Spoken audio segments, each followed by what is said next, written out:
My name is Amy Henkin, and I'm the author of Poppy's Farm, Peanut's Grand Adventure. I'm here with my daughter Elise. Hi. And together we are going to be doing a read-along, and then she's going to ask me questions about how this all got started. Mm-hmm. We hope you enjoy the story.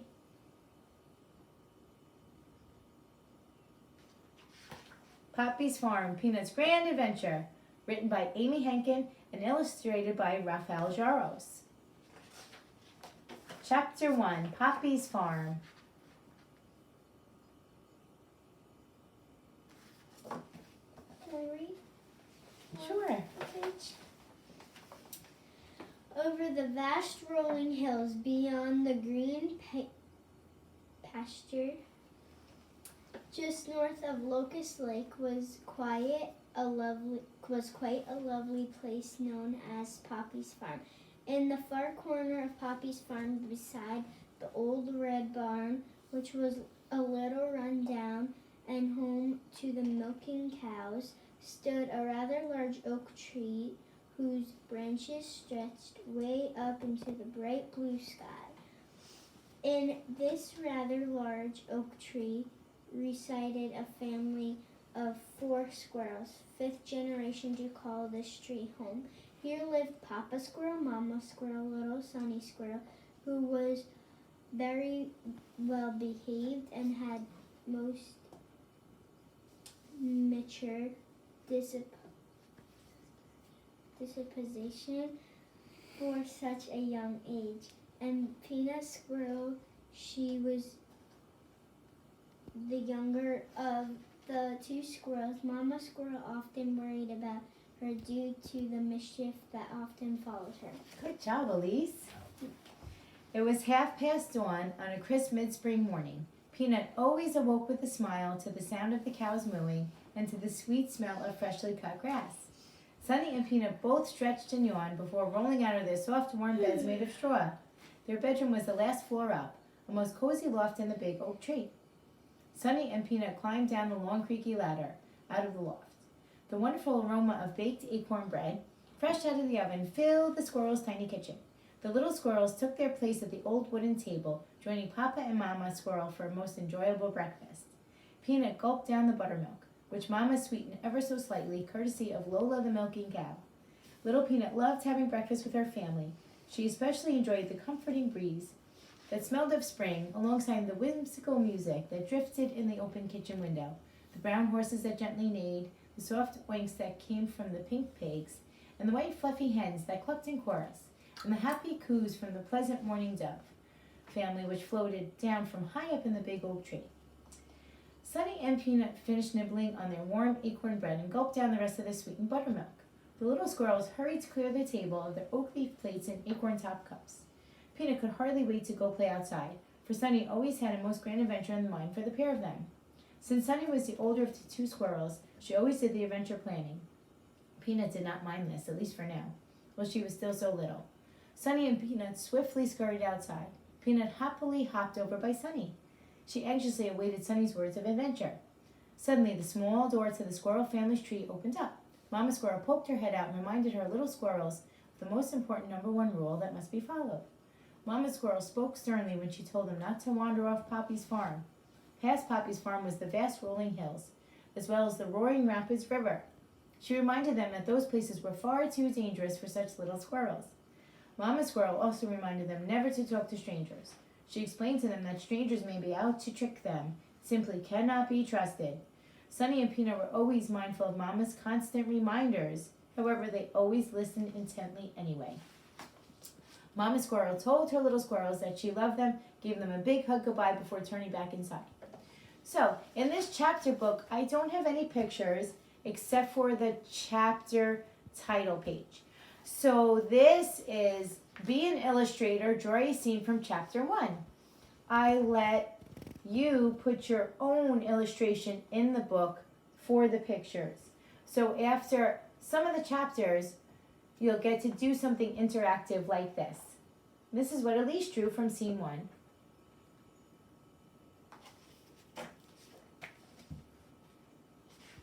Very good drawing, Elise. Thanks. Chapter 2, Dusty Trail.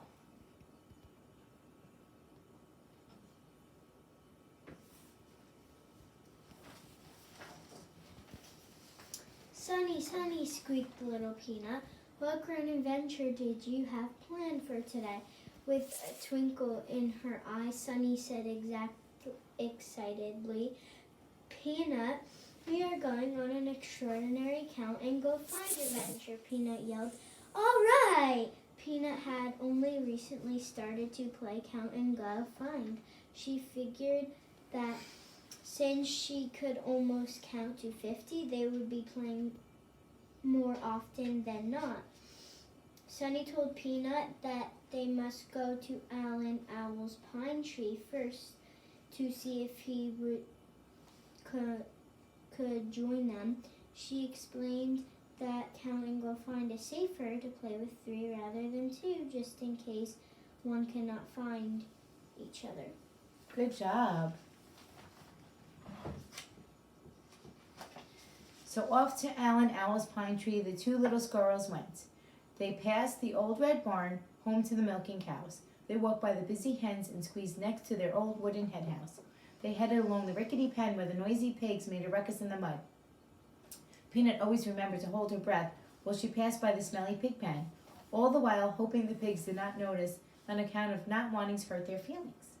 Finally, they headed past the tall, weathered fence home to the brown horses that gracefully galloped away.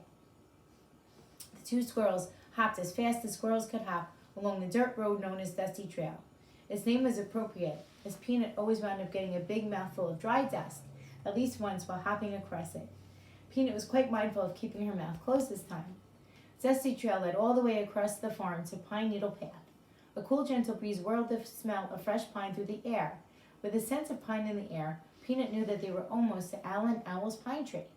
The wonderful, fresh smell of pine always filled Peanut's heart with warm, fuzzy feelings of winter. Peanut sighed as she thought back to snuggling with Sunny beside a warm, crackling fire during the long winter months spent deep inside the big oak tree. Tall, thick pine trees came into view. The 2 squirrels walked towards the gray-shaded path.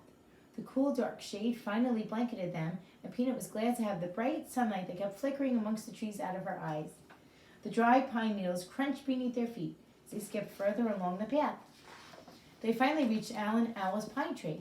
Sunny knocked hard on the very heavy pine tree door.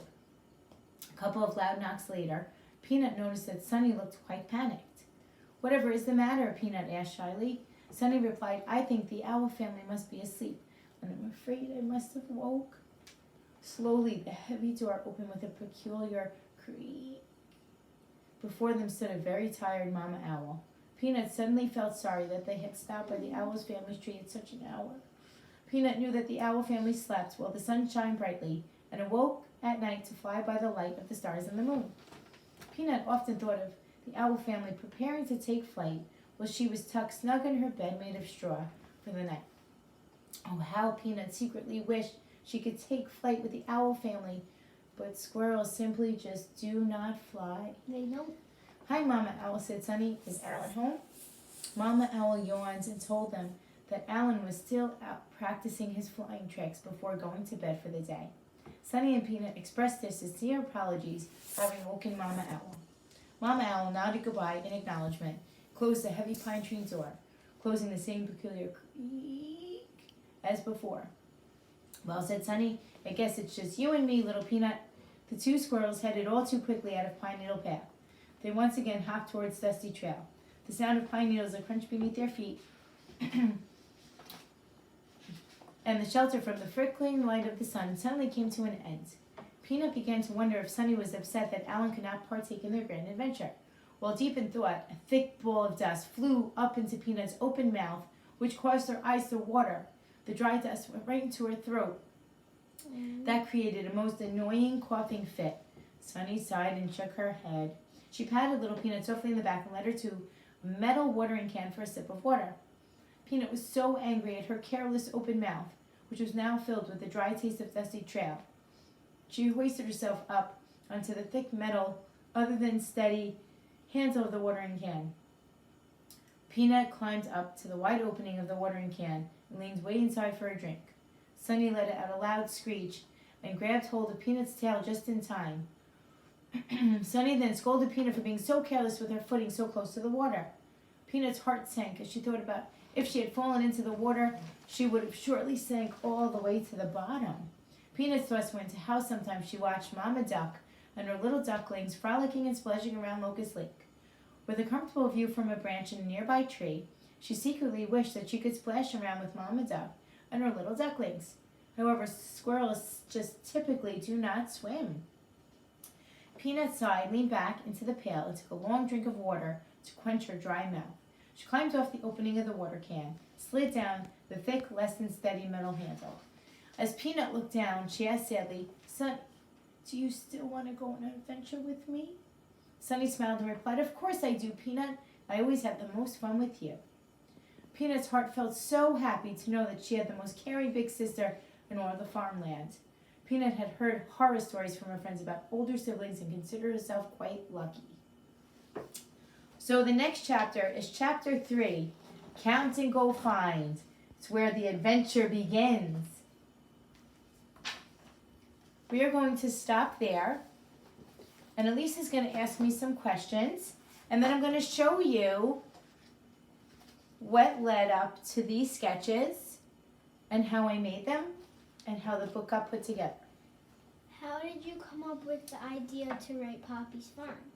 Well, I came up with the idea to write Poppy's Farm because when I was a little girl, I spent many summers in upstate New York on my Uncle John and Aunt Millie's farm. And with all my cousins, we always went on some kind of adventure there. And I called my grandfather Poppy, so I just put the two together. Okay. Mm-hmm. How many years ago did you start writing your book? I started this book probably 10 years ago. Started and finished it 10 years ago. Okay. And then I didn't have it published till last year, Okay. in 2019, in 2020. When you were little, did you want to be an author? I was always writing every chance I got. So I would say yes. I always wanted to be an author. Interesting. Thanks, Elise.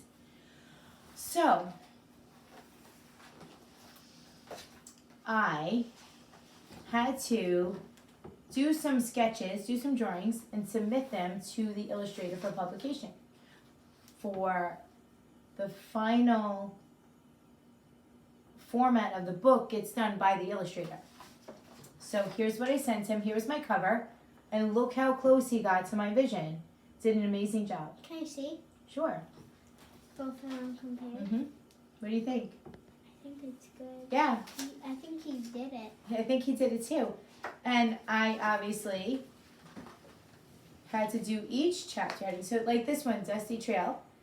My squirrels look a little less than squirrelish, but he saw my vision. Can I see your squirrels? Sure. Ooh. Good. And I'll show you the last one, chapter 3, just Count and Go Find.